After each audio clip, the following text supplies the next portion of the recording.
Welcome to my channel जोश और ज्ञान। इस वीडियो में हम लोग बात करने वाले होली पर। होली, क्या आप जानते हैं कि होली क्यों मनाई जाती है? होली मनाने के पीछे क्या कारण है? ये किस घटना को लेकर मनाई जाती है? इसके पीछे कितनी कहानियाँ हैं? वो कहानियों का संग्रह है या एक कहानी है?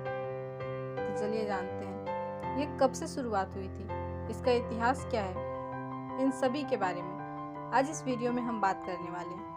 और इसके बाद फिर आपको ये सब पता होगा, फिर आपको शर्मिंदा महसूस करने की कोई ज़रूरत नहीं। तो चलिए शुरू करते हैं। होली क्यों मनाई जाती है? होली का ओवरव्यू।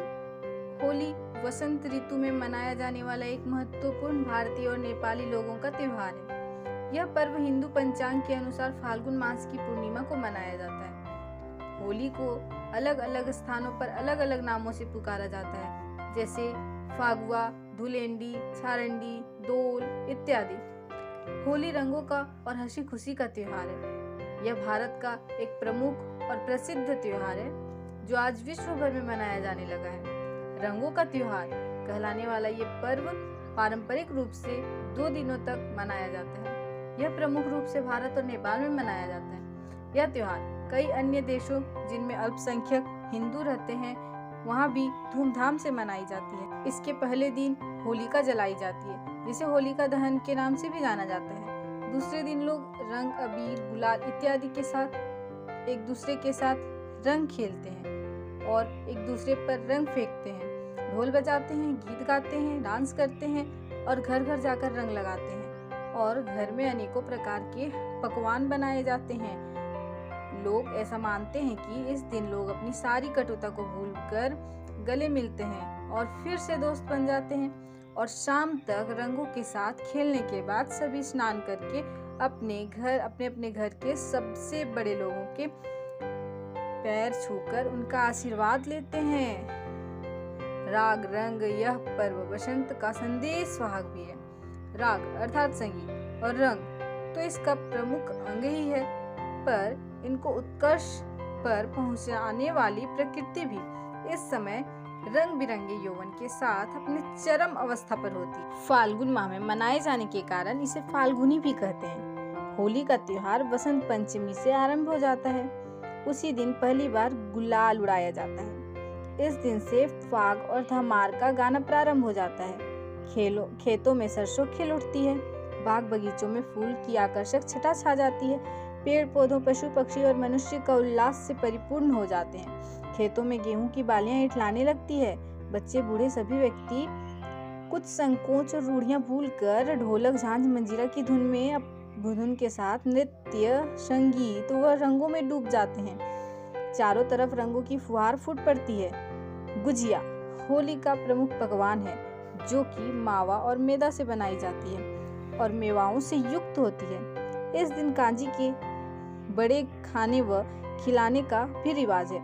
नए कपड़े पहनकर होली की शाम को लोग एक दूसरे के घर होली मिलने जाते हैं, जहां उनका स्वागत गुजिया, नमकीन व ठंडाई से की जाती है। होली के दिन आम्र, मजरी तथा चंदन को मिलाकर खाने का बड़ा महात्म्य है।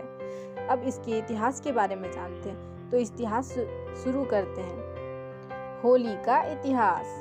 होली भारत का अत्यंत प्राचीन पर्व है, जो होलिका या होलाका नाम से मनाया जाता था। वसंत ऋतु में हर्षोल्लास के साथ मनाए जाने के कारण इसे वसंतोत्सव और काम महोत्सव भी कहा गया है। इतिहासकारों का मानना है कि आर्यों में भी इस पर्व का प्रचलन था, लेकिन अधिकतर यह पूर्वी भारत में ही मनाया जाता था।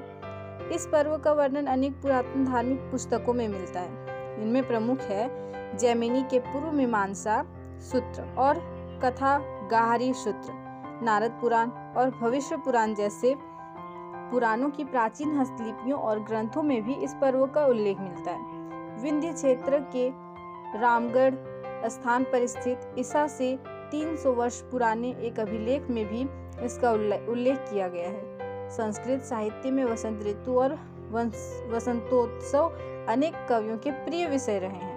सुप्रसिद्ध मुस्लिम पर्यटक अल-बरूनी ने भी अपने ऐतिहासिक यात्रा संस्मरण में होलिकोत्सव का वर्णन किया है, भारत के अनेक मुस्लिम कवियों ने अपनी रचनाओं में इस बात का उल्लेख किया है कि होली को उत्सव केवल हिंदू ही नहीं मुसलमान भी मनाते हैं। सबसे प्रामाणिक इतिहास की तस्वीरें हैं मुगल काल की और इस काल में होली के किस्से उत्सुकता से जानने वाले हैं। अकबर का जोधाबाई के साथ तथा जहांगीर का नूरजहां के साथ होली खेलने का वर्णन मिलता है। अलवर संग्रहालय के एक चित्र में जहांगीर को होली खेलते दिखाया गया है।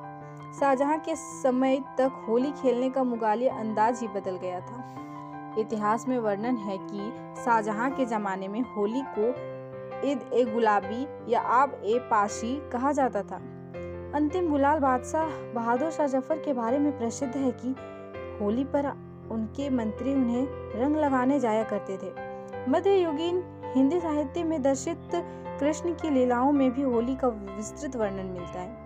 इसके अतिरिक्त प्राचीन चित्रों, भित्ति चित्रों और मंदिरों की दीवारों पर इस उत्सव के चित्र मिलते हैं। विजयनगर की राजधानी हम्पी के एक चित्रफलक पर होली का आनंददायक चित्र उकेरा गया है। इस चित्र में राजकुमारों के साथ दंपति को होली के रंग में रंगते हुए दिखाया गया है। 24वीं शताब्दी की अहमदनगर की एक चित्र आकृति का विषय वसंत रागिनी ही है।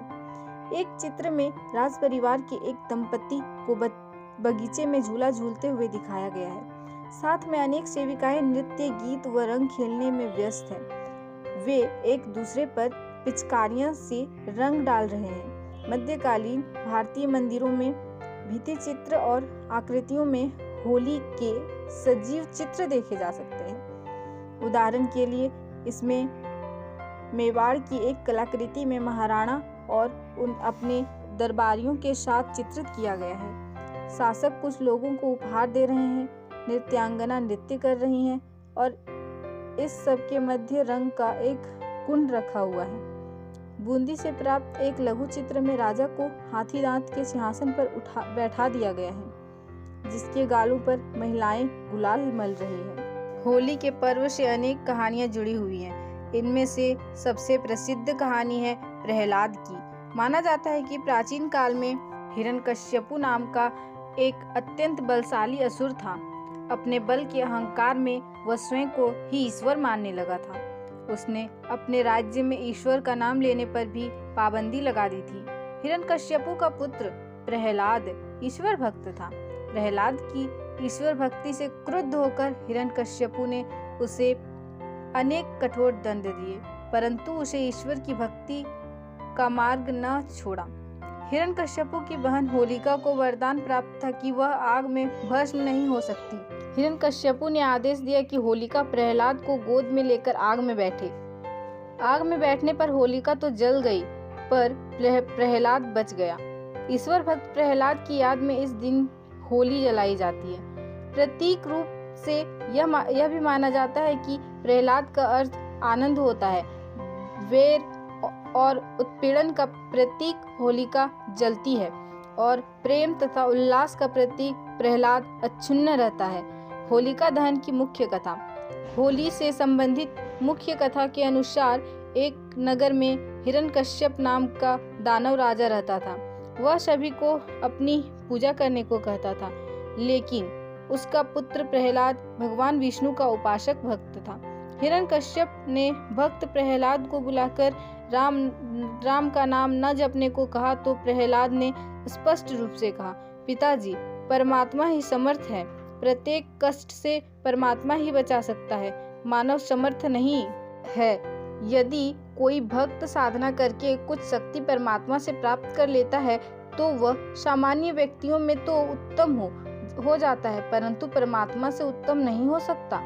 यह बात सुनकर अहंकारी हिरण्यकश्यप क्रोध से लाल पीला हो गया और नौकरों सिपाहियों से बोला कि इसको ले जाओ मेरी आंखों के सामने से और जंगल में सर्पों में डाल दो।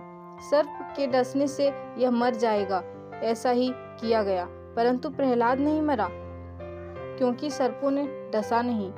प्रहलाद की कथा के अतिरिक्त यह सर्व राक्षसी ढूंढी राधा कृष्ण के रास और कामदेव के पुनर्जन्म से भी जुड़ा है।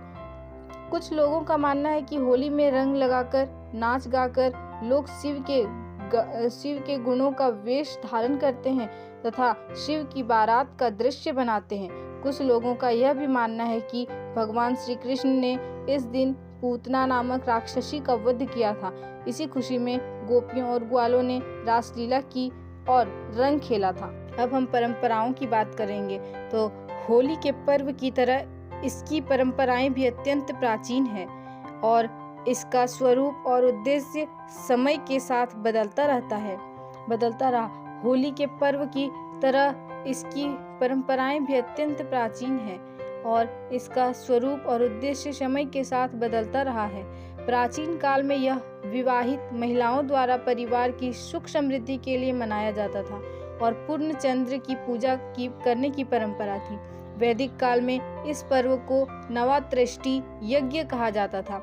उस समय खेत के पके अन्न को यज्ञ में दान करके प्रसाद लेने का विधान समाज में व्याप्त था।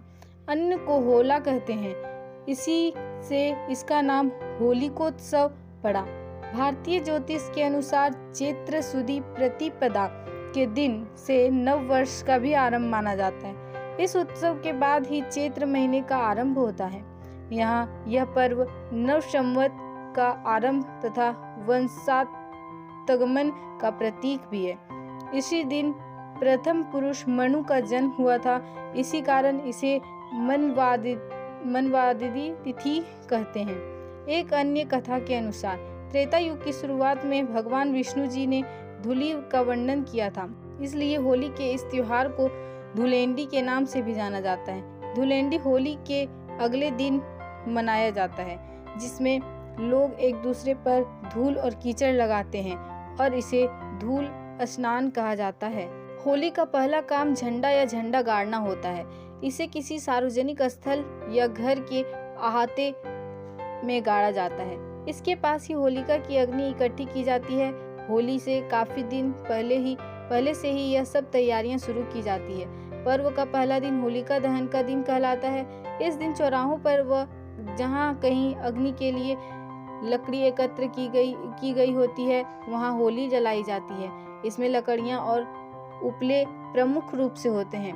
कई स्थलों पर होलिका में भरभोलिये जलाने की भी परंपरा है। भरभोलिये गाय के गोबर से बने ऐसे उपले होते हैं जिनके बीच में छेद होते हैं। इस छेद में मूंज की रस्सी डाल कर माला बनाई जाती है। एक माला में 7 भरभोलिये होते हैं। होली में आग लगाने से पहले इस माला को भाइयों के सिर के ऊपर से 7 बार घुमाकर फेंक दिया जाता है। रात को होलिका दहन के समय यह माला होलिका के साथ जला दी जाती है। इसका यह आशय है कि होली के साथ भाइयों पर लगी बुरी नजर भी जल जाए। लकड़ियों व उपलों से बनी इस होली का दोपहर से ही विधिवत पूजन आरंभ हो जाता है। घरों में बने पकवानों का यहाँ भोग लगाया जाता है। दिन ढलने पर ज्योतिषियों द्वारा निकाले मुहूर्त पर होली का दहन किया जाता है। इस आग में नई फसल की गेहूं की बालियों और चने के होले को भी भुना जाता है। होलिका का दहन समाज की समस्त बुराइयों के अंत का प्रतीक है। यह बुराइयां पर अच्छाइयों की जीत का सूचक है। गांव में लोग देर रात तक होली के गीत गाते हैं और तथा नाचते हैं। होली से अगला दिन धूल वेंदन कहलाता है। इस दिन लोग रंगों से खेलते हैं। सुबह होते ही सब अपने मित्रों और रिश्तेदारों से मिलने निकल पड़ते हैं। गुलाल और रंगों से सबका स्वागत किया जाता है।